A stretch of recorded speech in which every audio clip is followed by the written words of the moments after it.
In Nigeria, the impact is significant, with the average age of spinal cord injury patients around 37 years, with 84% of cases involving working-age individuals. The theme for the year 2025 is Fall Prevention, Spinal Cord Protection. This is the most beautiful time to be speaking about falls. Falls remain one of the leading causes of spinal cord injury globally and here in Nigeria. The impact is felt deeply across homes, workplace, and public spaces. According to the Federal Road Safety Corps' 2024 data, over 10,000 casualties were recorded in road accidents in Q1 of 2024, with 8,000 plus injuries and 1,471 deaths. We've been able to ensure that, one, there is zero tolerance to road traffic crashes from FRSC. We call it Operation Zero. We do it every year and every day to ensure that there are zero traffic crashes. In FRSC, we ensure that if there is a crash, we get to our crash scene maximum 15 minutes. That's our threshold to ensure that we get there once there's a crash. And how do you communicate to us if there's a crash? We have our toll-free emergency number. It's simply 122. Experts point to dilapidated roads and poorly maintained vehicles as major contributors to road accidents. The United Nations and experts are raising concerns about equality, justice, and human rights for spinal cord injury victims. The federal government assures commitment to implementing policy guidelines for inclusivity of victims. Let us also not forget that the issue is about more than health. It is about equality. It's about justice. It's about human rights. People with spinal cord injuries must have access to education, employment, and full participation in society. This administration recognized that for a true national development, we must ensure that persons with disability, including those with spinal cord injuries, are empowered to live full, dignified, and productive lives. Specifically, my office, the Office of the Senior Special Assistant to the President on Special Need and Equal Opportunity, has partnered with the Medical Rehabilitation Therapy Registration Board of Nigeria, MRTB, to establish medical rehabilitation centers across the country with a strong focus on neuro-rehabilitation. Road regulators are urged to respond swiftly to traffic accidents, promote road safety awareness, enforce vehicle safety guidelines, and maintain roads to reduce spinal cord injury cases. Olije Wapera, Arise News. Well, joining me now to discuss the challenges of management of spinal cord injuries in Nigeria is Chioma Egede, a Spinal Cord Injury Association of Nigeria FCT chapter member or chairman? Chairman. Thank you so much for joining us on the news tonight. Thank you very much. And for amplifying the voices. You were just telling me before we came on air that you sustained your accident 17 years ago. Yes. Can you briefly summarize, as we look at the theme for the year, fall prevention, spinal cord protection? I'm wondering, how do you prevent a fall or, the injury? Basically, when it's a road accident, we have to know that the seat belt is very important. Many times we ignore or neglect the use of seat belts. I personally was at the back and I didn't have a seat belt on. Those in front, they had no injury. They didn't sustain any form of injury. But I was at the back, so I somersaulted and it resulted to my spinal cord injury. And then for fall, it's so hard to say how one would prevent a fall from a very high building. But I think basically it's just the awareness that if you fall, there will be an injury. And then there should be some form of insurance for persons that work in areas that are so high, so that immediately there's a fall, because many times we can't even prevent, just like a home accident. Sometimes it's hard to prevent it. But when the person is being handled and cared for immediately. I think today we even learned that you should be attended to 24 hours right after this, at most 24 hours. But many times you find that persons with spinal cord injury, it takes months. And this is probably caused by maybe the family not having the means financially. And then probably before you rally around to get the finance, it's already more than 24 hours, thereabouts, causing more harm than good to the person. So in other words, you're saying it can be expensive to treat. Spinal cord injury is one of the most expensive challenges to treat, because many of the things, like we use nuts and screws, and many of these nuts and screws are rarely available in hospitals. Many times they have to purchase from other vendors, and that alone is mind-blowing, very costly. Sometimes it runs in millions.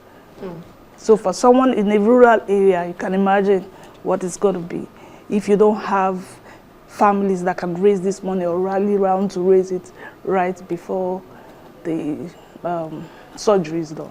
Okay, so my next question to you is, apart from the funding challenges you have mentioned, when someone has an accident, like in your case, where do they go first? And I mean, not all accidents will lead to spinal cord injury, as we have seen, but how do you then have spinal cord injury? Like, what do you do first? And where do you go for treatment? Where are you expected to go for treatment? Are there special centers, or can everybody handle spinal cord injury? No. Firstly, the first point of contact should be the paramedics. And now we have like the road safety, and we have the police.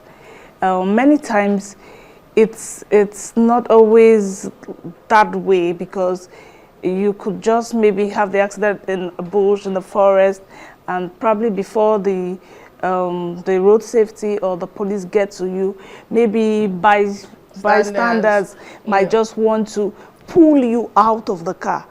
Thereby, even if you don't even have a spinal cord injury, probably because of decompression, just that pull alone is already giving you that spinal cord injury. Now we have two types of spinal cord injury. It's the complete and incomplete. Many times, many persons are at that stage of incomplete, but because of the way you are being pulled out, it's leading you to a complete spinal cord injury, which becomes more detrimental to a very large extent.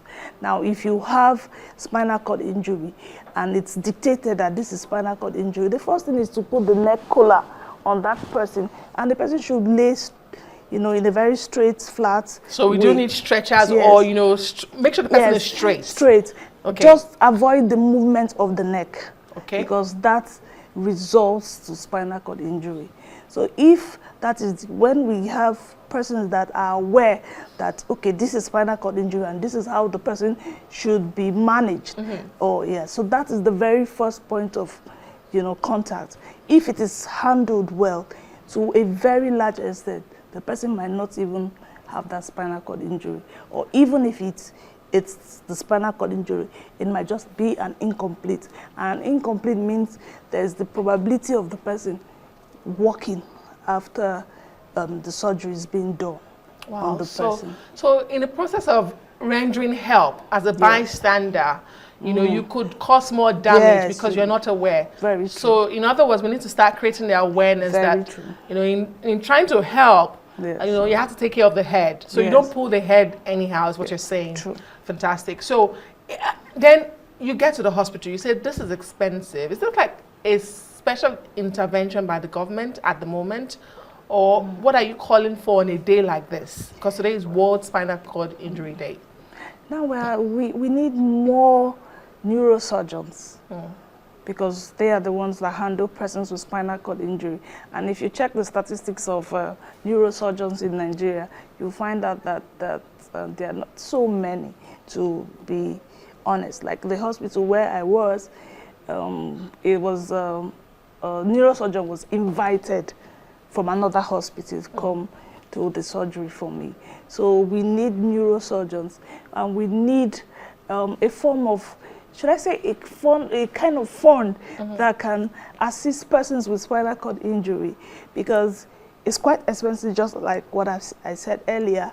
And then if there's funds to assist persons with spinal cord injury, now we don't even have to take so long before the person is being operated on.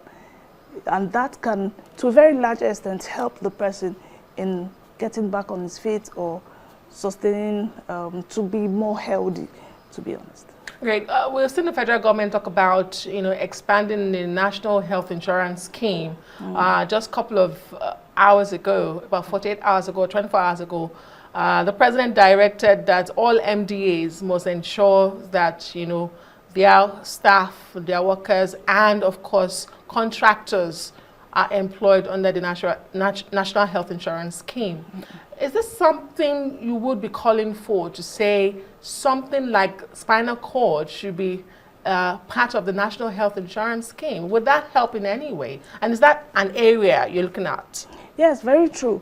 Because spinal cord injury is a very peculiar case, unique in its own nature from every other form of disability. And then if there's a percentage that is set aside for persons with spinal cord injury, it will go a long way to helping the treatment. Rather than waiting for so long, when this is put in place, persons with spinal cord injury can be attended to very fast, and to a large extent do help. So I think on this particular day, we are speaking to the government to honestly help persons with spinal cord injury. It's cost implicating, and we need rehabilitation. Because for me personally, when I had the accident, that was the first time I was hearing. I have never heard what it is to have spinal cord injury. Now, you are attended to in the hospital, you are told to go home, you are fine. And you can't walk. And I'm telling you, I'm not fine. You're saying I should go home, but I can't feel my legs. I don't even understand. So there has to be this form of rehabilitation, even there in the hospital, speaking to the minds of the person to be able to understand what he or she is going through, and even how to manage his or herself. And that, to a large extent, can help bring in a kind of independence to the person, rather than not knowing, being oblivious to what is happening to you. That's more deadly. So we need a form of physiotherapy, a form of occupation therapies, the psychologists, and then every form that can speak to the mind and help the person. Because many persons with spinal cord injury even die of depression, because you don't even understand what this is. And many times, because the patient is laid for a very long time, they develop bed sores. Yeah, because you're just in one position. Yes, many persons with spinal cord injury die daily due to bed sores. Okay. Can we talk about how widespread this is? I mean, do we have, I know statistics and data can be a challenge, but is it possible to know how, how much of a challenge is this? How many Nigerians, for instance, have spinal cord injury, perhaps on a monthly basis, on a yearly basis? How vast is this? Or it's just a few people?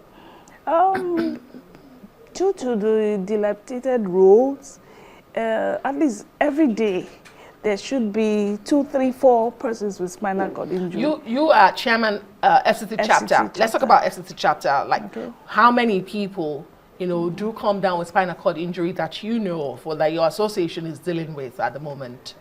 We have over 30 to 35% right now, because just like you said, the statistics to know even the persons with spinal cord injury. Many persons with spinal cord injury, because of the complexity of spinal cord injury, they find it hard to come out.